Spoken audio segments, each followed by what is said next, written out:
Shalom, Bracha. Shalom, shalom. On commence dans la proverbe même.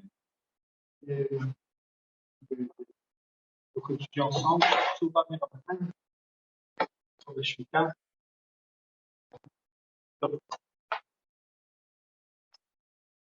On commence. On est donc dans la Shmita numéro 1, page 7. C'est encore une introduction. C'est faire ça à la fin. Et ça va traiter des raisons qui ont été données dans les Rishoutim pour parler de cette mitzvah-là. Quels sont les ta'amim, les goûts de cette mitzvah-là. Ok. Les mekorot, les sources. D'ailleurs, vous me prenez à la page 7. Tokef mitzvah la Shemitah. Le dîner Erev Shemitah, Erev Shvi'it. Donc, il y a la Tokef mitzvah la Shemitah. La force, le degré le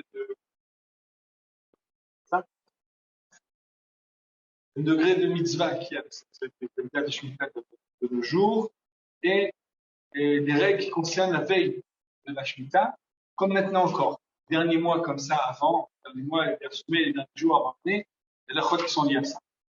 Donc, המקור דיני שמיטת קרקע. בתורה הוזכרו 3 פעמים סורי השמיטה הנוגעים לעבודת הקרקע. פעמיים בקצרה בחומש שמות, בחמש בחומש ויקרא. 3 fois on parle de la Shemitah dans la Torah, 2 fois dans Shemot, et une fois dans Vaikra en profondeur. 6 ימים, dans Shemot, 6 ימים תזרע את ארצך ושאת תבואתה. 6 ans donc, tu vas semer ta terre, tu récolteras ta récolte. Et la 7e année, tu abandonneras la terre. Et les pauvres de ton peuple mangeront de ça. Ce qui restera, les animaux du champ mangeront. Tu feras de la chose aussi pour tes raisins et pour ton olive. Okay? La première fois qu'on parle de la mitzvah de Shemitah, c'est de l'abandonner. On parle de la mitzvah qui est, on voit qu'il y a plusieurs mitzvot qui sont de la Shemitah. On parle donc de Tishmetena ou Tashta, de l'abandonner, de ne pas se comporter comme un propriétaire de la terre et de laisser manger tout le monde, et même les animaux du champ. Je m'en encore marqué, Shesh Yamim Karvot Veshvit Tishbot, Becharish Bakatzir Tishbot. C'est un passage qui a un particulier qui parle de Shabbat, apparemment. 6 jours, tu travailles, et le 7e jour, tu t'arrêtes. Bacharish ou Bakatzir Tishbot, de labourer et de semer, tu t'arrêteras. Nos sages ont appris que cette fin du Passouk, elle parle de la Shemitah, pas de Shabbat, parce que Shabbat, ça veut dire à partir de 39 travaux, on n'a pas besoin de les mentionner. Et donc, cette fin de Passouk, Bacharish, Bakatzir Tishbot, c'est une marloquette dans les Tanaïm, mais c'est que ces 3 mots-là, de ne pas labourer, de ne pas semer, ça concerne la Shemitah. Maintenant, on a le Behar Sinai, qui est le Parashat Sinai, Parashat Behar, Vaikra Kafhei, Daber Bnei Israël amart alehem ki tavo la'aretz, Hashem noten lachem, Shafta haaretz Shabbat l'Hashem. Vous rentrez dans la terre que je vous donne, la terre s'arrêtera, se reposera, Shabbat pour Hashem. 6 yamim tizra sadecha, 7 années. Tu sèmeras ton champ, 6 yamim tizmor kamecha, 6 ans tu récolteras ton kerem, tu couperas les branches de ta vigne, tu ramasseras ta récolte, Shabbat, Shabbaton, Yel Haaretz, 7e année sera un Shabbat pour la terre, Shabbat l'Hashem, Shabbat pour Hashem, Sadcha l'Tizra, Gamcha l'Tizmor. Ton champ, tu ne le sèmeras pas, Kamecha l'Tizmor, et ta vigne, l'Tizmor, c'est allégué, c'est enlever les branches, pour que ça pousse mieux. Et ce qui pousse, tu ne le récolteras pas. Les raisins qui ont poussé, tu ne les récolteras pas. Plus Shnat Shabbaton Yenad, sera une année de repos pour la terre. Vaya Shabbat Haaretz Lachem L'Ochlam, et ce sera Shabbat pour la terre, pour vous, pour manger. Lecha Olavdecha Velametcha Sichav Deshcha Geremima, pour toi, ton serviteur, ceux qui travaillent avec toi, et ceux qui habitent avec toi. Pour ton animal, pour les animaux sauvages, toute la récolte sera pour manger. De tous ces façons-là, on voit qu'il y a plusieurs interdits. Okay? On avait déjà parlé de tout ça. Quels sont les interdits qu'on a? On a la mitzvah, donc, de ne pas travailler la terre, labourer, semer, récolter. On a la mitzvah de ne pas élaguer les arbres. On a la mitzvah de rendre hefker tous les fruits. Tous les fruits qu'il y a, on les donne à tout le monde. Et on verra, il y a d'alechot à ça. Quelqu'un qui a dans son jardin un arbre avec des fruits, il va falloir il va devoir écrire. Il y a des choses à faire par rapport à ces fruits-là qui vont pousser. Des fruits de la juillet. Ok? Et record, on voit qu'on mange nous et les animaux. De là, on va apprendre que tant que les animaux ont de quoi manger, nous-mêmes on peut manger. Mais si les animaux n'ont plus de quoi manger, nous-mêmes on doit arrêter. Il y aura la misère de bihour. On est à égalité avec les animaux. Comment on comprend pas le texte? Pardon? Comment on comprend pas le texte? Il y a marqué ce sera pour toi et pour les animaux qui sont dans les champs. Donc, tant que les animaux dans les champs, ils ont de quoi manger, toi aussi tu peux prendre à manger. Dès qu'il n'y a plus de quoi manger là-bas, il faudra qu'ils reviennent eux-mêmes et il faudra que tu fasses ma valise de bibo. Ça va? Donc, Tamé à mitzvah. Les raisons qui ont été données dans les Rishonim, il y a plusieurs. Diat Mita, dit, là, il y a le Ramban, et ce Meshech Chochma, qui dit comme ça. Diat Mita, Mechoukia Torah, Morim al Ashgacha, Banagan ici. C'est partie des mitzvahs de la Torah qui nous montrent la providence, qui nous montre comment Kadosh Baruch Hu, il règle notre destin de façon miraculeuse. Asher birtzot Hashem kiten haaretz b'riya l'shalosh shanim. C'est-à-dire que le plus grand du miracle, c'est la sixième année. La sixième année que la terre va donner une récolte énorme, qui va pouvoir tenir pendant longtemps. Et si on peut dire que la Shemitah, c'est juste pour nous montrer cette hanagan ici, cette façon de diriger, cette façon de diriger l'âme Israël de façon miraculeuse, c'est suffisant déjà. C'est entre parenthèses, je ne sais pas si aujourd'hui, on va voir que aujourd'hui, les dates de Shemitah, pour la plupart des Rishonim, c'est Midera Banane. Malgré ça, j'ai pas mal de gens qui m'ont dit que dans leur jardin, ils ont vu ça, que la sixième année, les récoltes, elles explosent.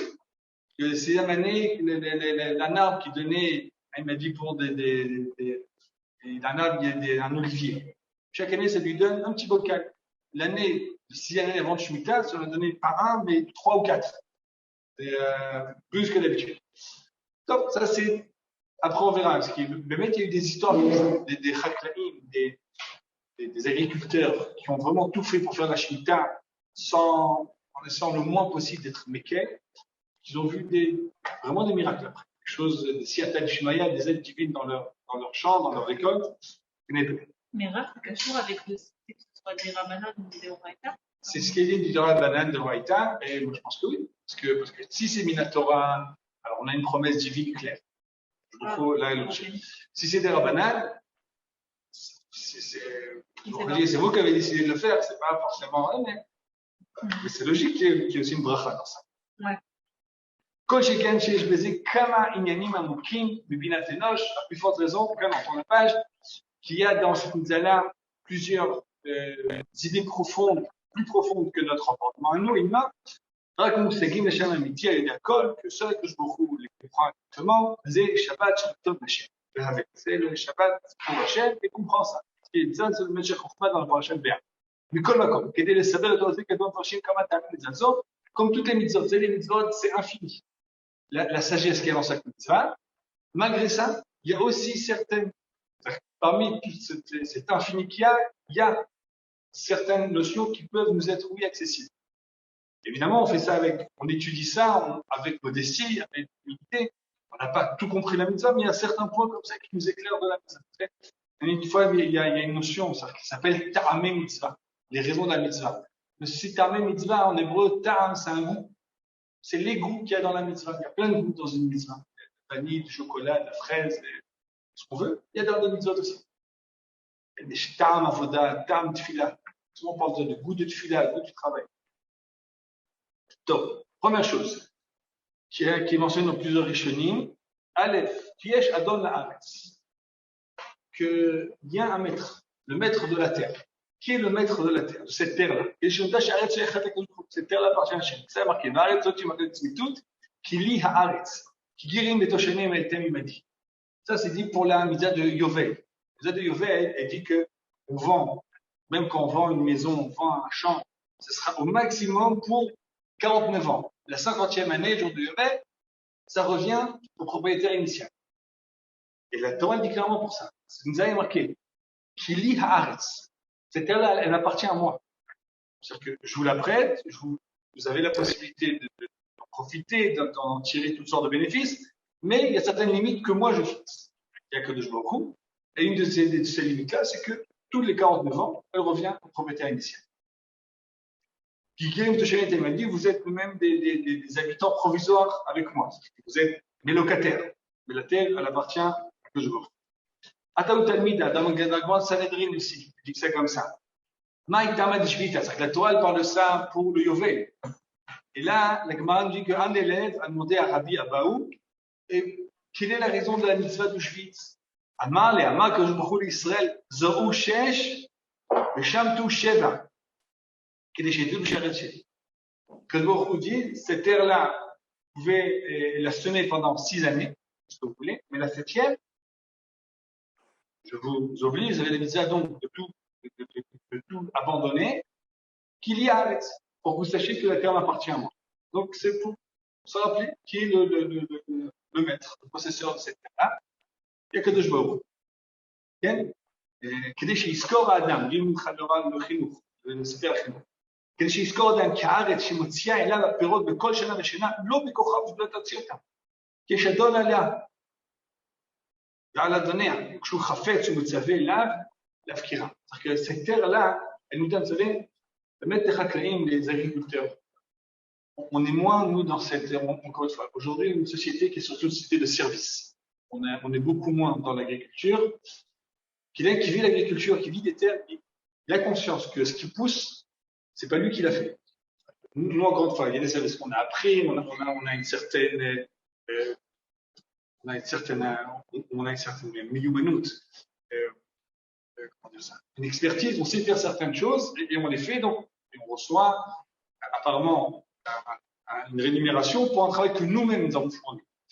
Un agriculteur, il se rend compte que ce qui pousse, il travaille beaucoup, mais ce qui pousse, en fin de compte, c'est ce que la terre lui a donné. C'est pas le produit même, la production, c'est la terre, c'est ce qu'il y avait dans la terre qui est devenu ses fruits, qui est devenu ses légumes, qui est devenu tout ça. Il y a un côté dans l'agriculture, on est passif. On crée les conditions favorables, mais en fin de compte, c'est la terre qui nous donne tout ce qu'on a.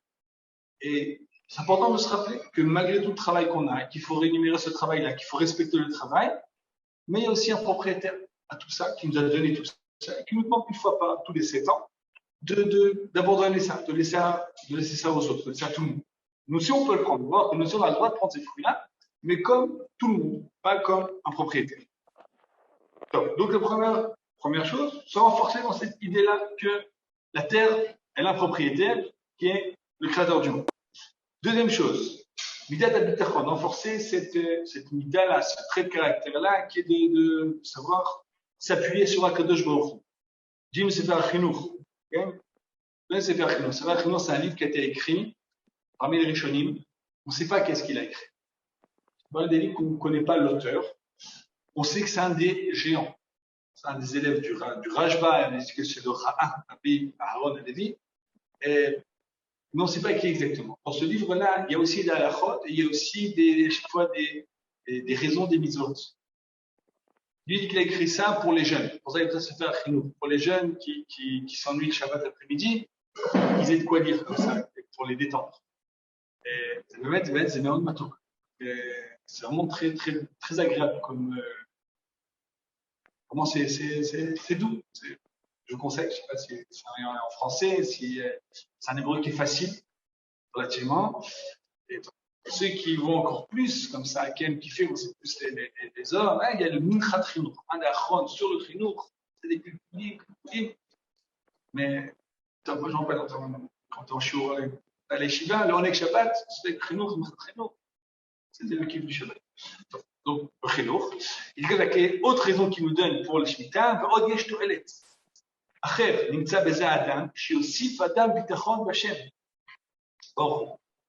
כי כל המוצאים לבבו לתת ולהפקיר לעולם כל גידולי קרקעותיו ונחלת אבותיו וגדלים בכל שנה אחת, מלומד בכך, הוא וכל משפחה כל ימה, לא תחזק בו לעולם דת הקילות, הרבה ולא מיעוט הביטחון. Il y a deux choses c'est le chinour, pardon, c'est le chinour. Et quelqu'un qui, en tout cas tous les 7 ans, pendant une année tout entière, il donne tout ce qu'il a, tout ce que sa terre pousse. Ça se trouve, c'est une terre qu'il a aménagée, qu'il a travaillée. Une terre pour qu'elle pousse, il a planté des arbres, il a investi tant, et que maintenant tout ce qui va pousser, il les donne à tout le monde. Puis il y a deux choses qui vont se faire en lui. D'abord, quelqu'un comme ça, il ne pourra pas être un radin. Ça casse la radinerie. Et deuxièmement, ce sera quelqu'un qui se renforcera dans son bittachon.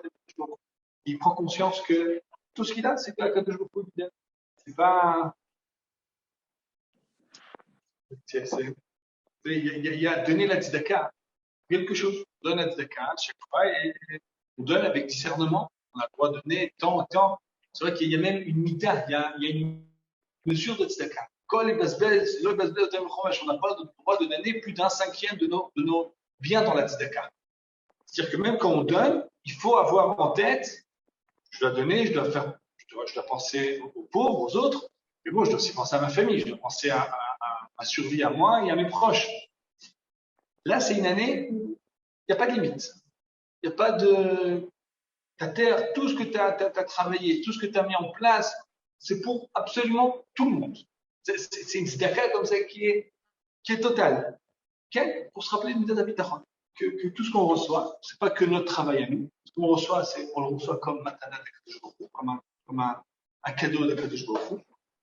Et donc, quand il nous dit n'y touche pas, on n'y touche pas. On est comme tout. Bon. Dit ici le Kliyakar, qui a dit ça aussi.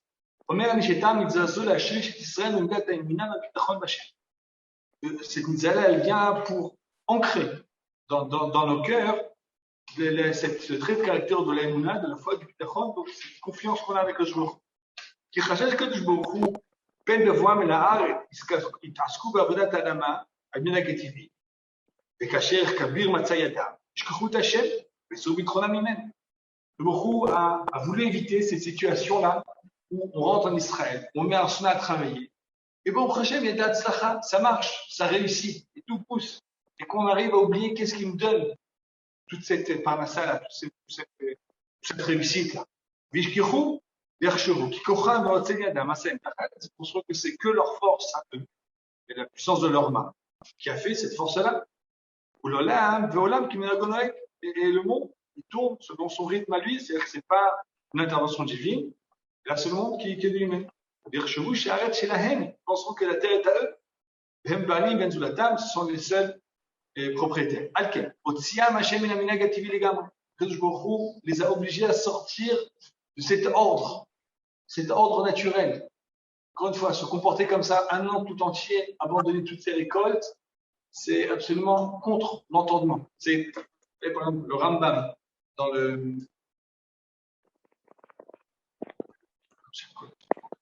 Il y a une lettre qui est très connue que le Rambam a écrite aux habitants du Yémen, Guéret Teman. Apparemment, là-bas, il y avait un monsieur qui avait décidé que c'est le Mashiach. Et c'est pas que lui. Apparemment, il y avait d'autres autour de lui qui faisaient des miracles, etc. Et Rambam dit, ce monsieur-là, apparemment, il est siphonné. La preuve, dit le Rambam, il est complètement idiot. La preuve, c'est qu'une des leçons qu'il donnait à ses élèves, c'était de donner tous les biens qu'on avait à la tzedaka. Il dit quelqu'un qui pense comme ça, il peut être ou fou ou idiot. Les deux à la fois, ou bien. Parce que, il dit quelqu'un qui donne tout ce qu'il a, c'est complètement illogique, c'est complètement absurde, parce que, imagine comment ça va se passer. Quand il donne tout ce qu'il a à son prochain, l'autre il devient riche, il est obligé de lui-même tout redonner à nouveau. Et comme ça, comme ça, ping-pong, c'est absolument. Parce que l'aide de cas, ça doit se faire avec entendement. Là, que tu dis non, non, on arrête tout. De quoi on va faire? Ce qui vous sera. Et l'année d'après, je vous redis, allez, je m'en occupe. Donc, aujourd'hui, avec tous les moyens de contraception, etc., chaque enfant qu'on amène au monde aussi doit avoir un bien de on a l'impression qu'on décide.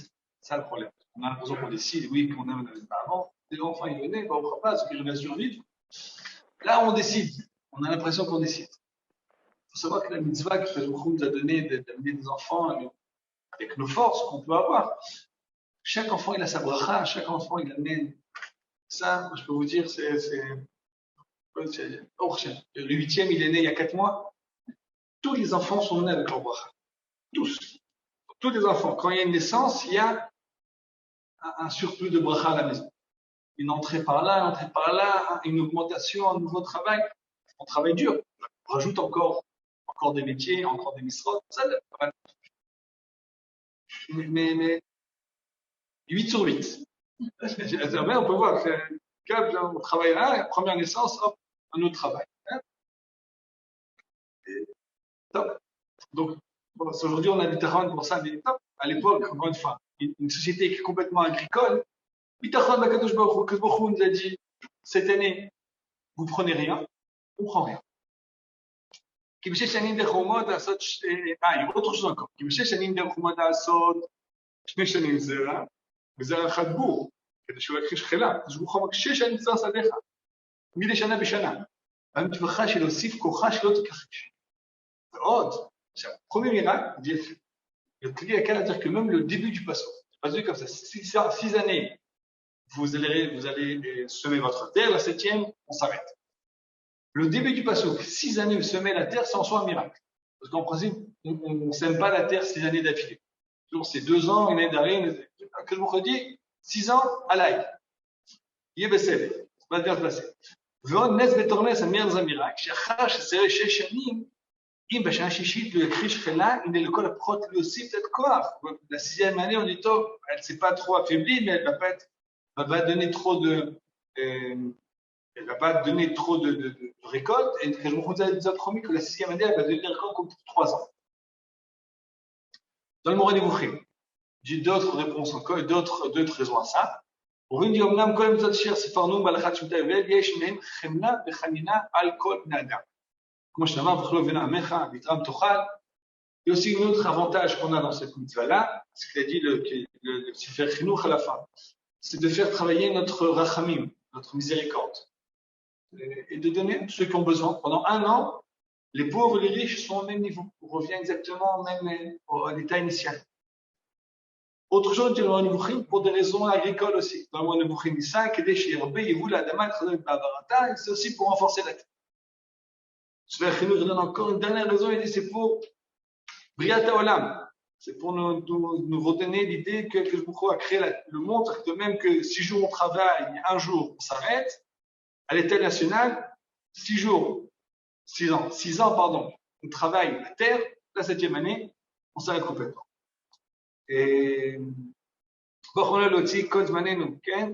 למנות 6 שנים משבת ושביעית לדן יעלים, ובכן לא יתפרד העניין לעולם בין עינינו תמיד, והוא קניין שלא מוציאים מהשבוע בשעת העבודה ביום המנוחה. Donc c'est-à-dire que 7 années, 6 années on travaille, le 7e on se repose, ça nous rappelle aussi le repos de la création du monde. Donc on a vu pour l'instant combien? 3, 4, 5 raisons. Que je vous propriétaire de la terre, le bitachon, aider les pauvres pour des raisons agricoles, la imuna de la création du monde. Dernière chose, midat avatranut.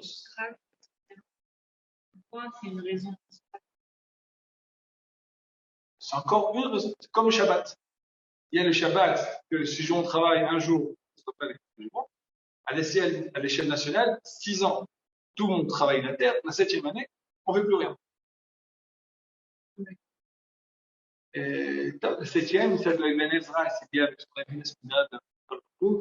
C'est une année qui est destinée à l'étude. Une année shabbatique où on arrête de s'occuper des travaux manuels et on se concentre sur la vie spirituelle. Reino, dit le Ben Ezra.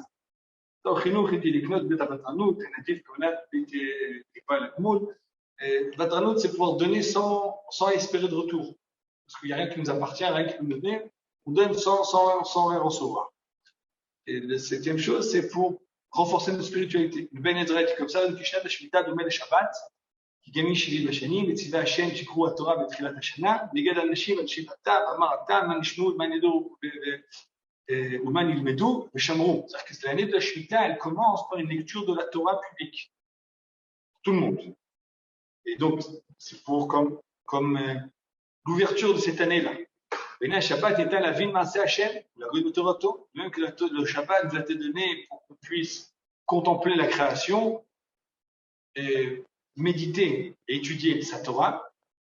Kachaktiv qui s'est marqué chez les formes. Lecha, kolima shuba adam itasek lesacha, mais yom zero yitboded, bedishbot, avur vod Hashem, velo itasek lasham, afilu betzochav shavru, ma yivaet lasot, kachama navim betzochasav davarta. Donc, cette année, ce jour du Shabbat qui est pour qu'on se déconnecte de toutes nos activités, de toutes nos agitations matérielles, et qu'on se concentre sur notre vie spirituelle.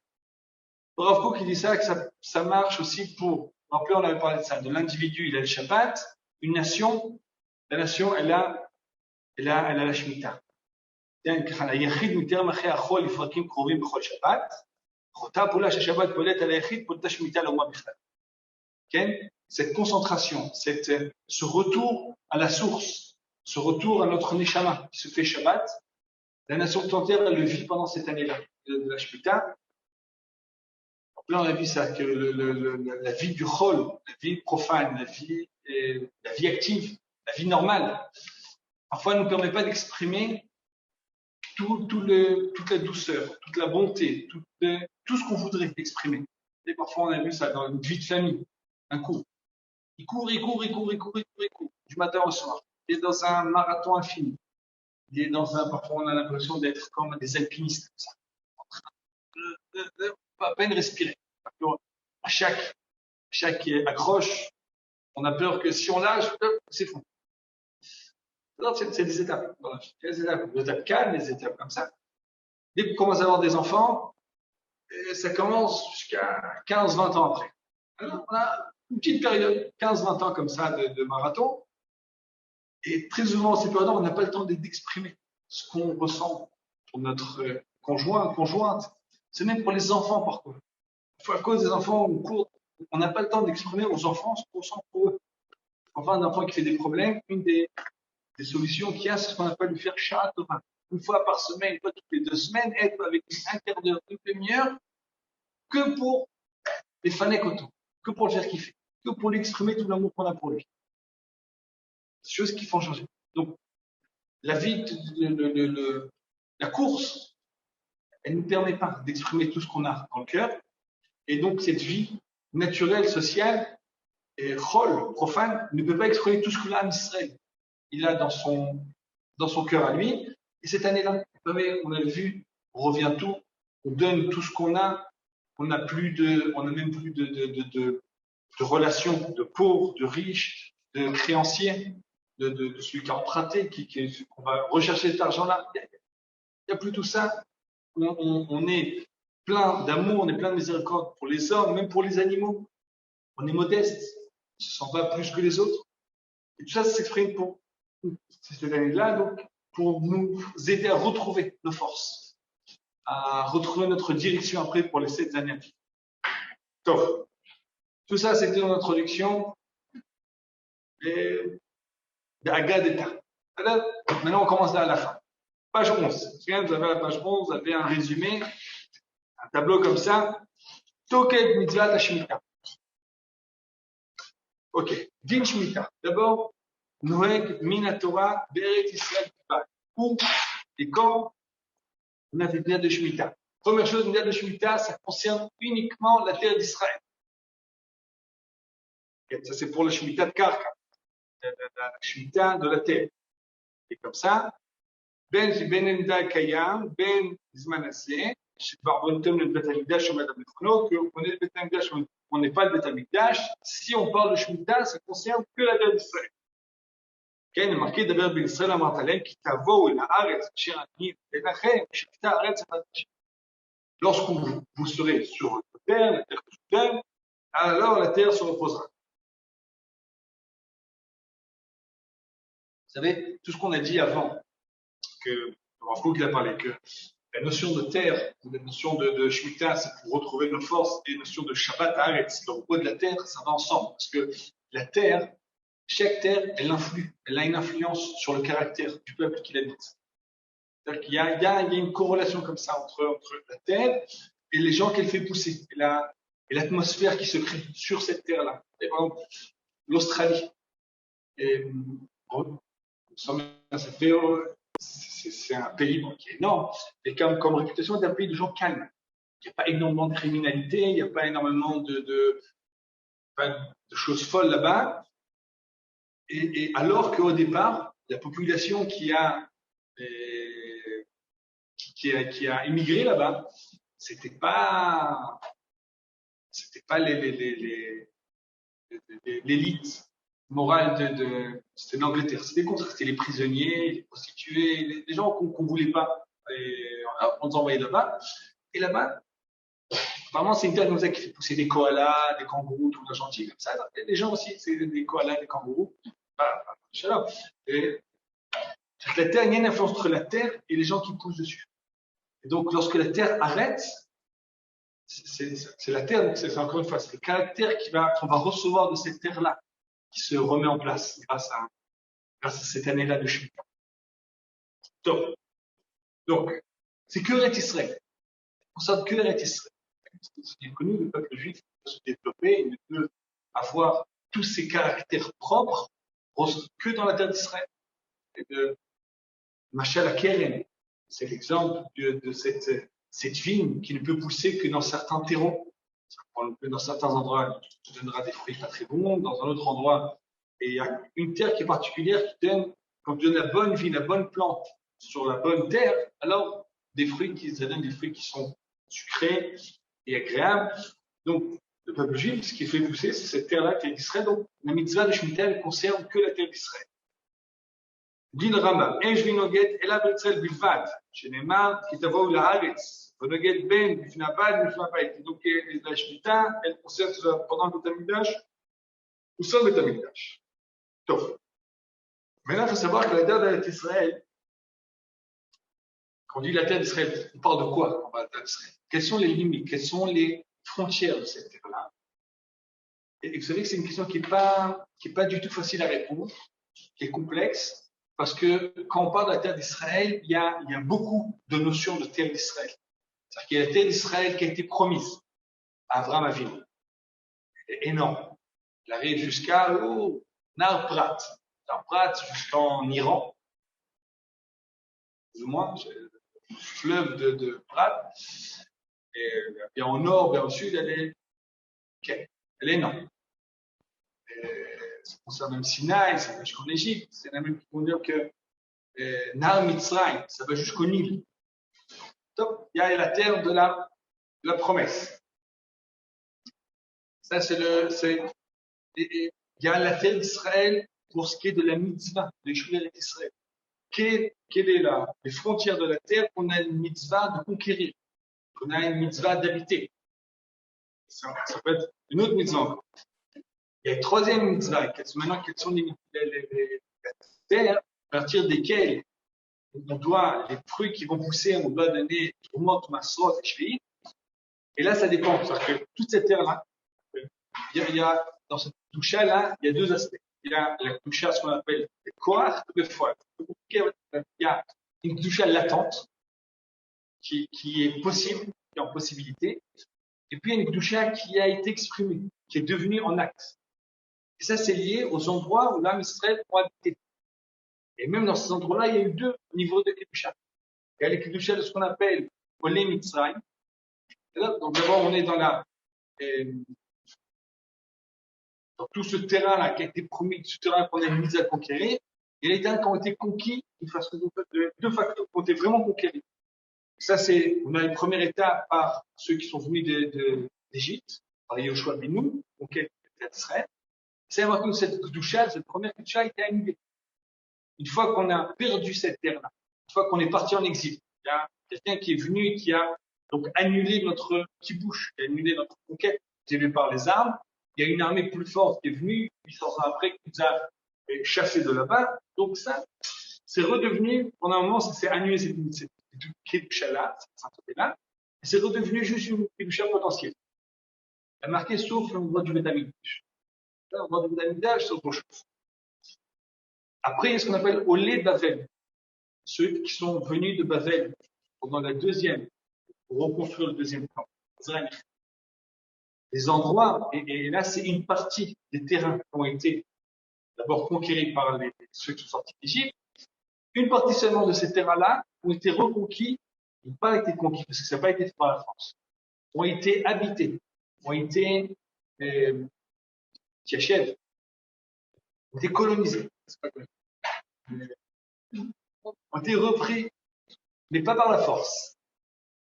Et cette Kedusha-là, elle ne s'annule pas. C'est pas annulé. Même qu'après on est parti, donc les endroits s'appellent Olé Bavel, l'endroit que les habitants de Bavel, ceux qui sont montés de Bavel pour construire le deuxième temple se sont participés. Ces endroits-là, pour ça, il y a une Kedusha qui reste. Donc, quelles sont les limites exactes entre Olé Bavel, Olé Mitzrayim? Il y a énormément d'abord, il y a énormément de machlokot sur ça. Il y a énormément de doutes sur ça, parce que parfois il y a des noms de villes, mais on ne sait pas les identifier, les villes. Jusqu'à Ashkelon. Est-ce que l'Ashkelon, aujourd'hui, c'est l'Ashkelon qu'on parle? C'est pas sûr du tout. Et plusieurs endroits, vous savez, même jusqu'à Eilat. Il y en a qui disent qu'en principe, en tout de Beersheba, on sait que souvent, c'est pas trop les Babel. Ils en veulent, mais même ça, c'est ça qui pensent, même jusqu'à Eilat. Et j'essaie de chercher s'il y a une carte. C'est bien qu'il a fait une carte. Il y a une carte, mais elle est plus compliquée encore que. Vaut mieux dire que c'est compliqué. Et il y a quasiment tout. Il y a des endroits qui sont, on sait, depuis Akko, Acre, jusqu'à Beersheba. Là, c'est Ketz, c'est Olé Bavel. On sait comme ceux qui ont fait. Maintenant, il y a tout ce qu'on appelle la Everyardel, le Transjordanie, le Golan, Marava Dromit, le Negev Amaravi, le Negev de l'Ouest. Cet endroit, c'est des doutes. Oui, non. Et ça aide c'est-à-dire qu'on va voir pour les solutions qu'ont les agriculteurs aujourd'hui, c'est comme comment dire, on utilise ces doutes-là parfois pour permettre quelque chose, on n'a pas une permission qui est tranquille. Donc, pour pouvoir permettre, on accumule comme ça les doutes, et disons Ever Yarden, c'est de l'autre côté du Jourdain, et on peut souffler ça en plus pour que ce soit plus ou moins tranquille. Top. Donc,